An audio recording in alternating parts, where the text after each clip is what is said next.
एक छोटा सा लड़का हारिस हमेशा अपनी माँ के साथ बाजार जाया करता था।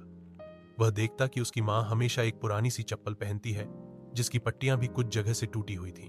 बाजार में लोग जब उनकी माँ की चप्पल को देखकर नजरें चुराते या हल्की सी मुस्कुराहट देते तो हारिस को शर्मिंदगी महसूस होती। एक दिन स्कूल में उस्ताद ने कहा, माँ बाप के लिए कुछ अच्छा करना सबसे बड़ी नेकी है। यह सुनकर हारिस ने फैसला किया कि वह अपनी माँ के लिए नई चप्पल खरीदेगा। उसने कई दिनों तक अपने पैसों को बचाया, दोस्तों के साथ खेलने की बजाय मेहनत से अपनी पॉकेट मनी जमा की। आखिरकार उसने अपनी माँ के लिए एक खूबसूरत नई चप्पल खरीदी।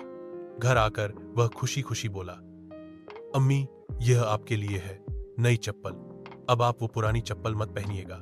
लेकिन माँ ने मुस्कुराकर वो नई चप्पल एक तरफ रख दी और अपनी पुरानी चप्पल दोबारा पहन ली। हारिस ने हैरानी से पूछा, अम्मी, आपने नई चप्पल क्यों नहीं पहनी? माँ ने नरमी से कहा, बेटा, ये जो पुरानी चप्पल है ना, तुमने 5 साल की उम्र में जब अपनी जमा की हुई रेगारी से खरीदी थी, मुझे तोहफा दी थी।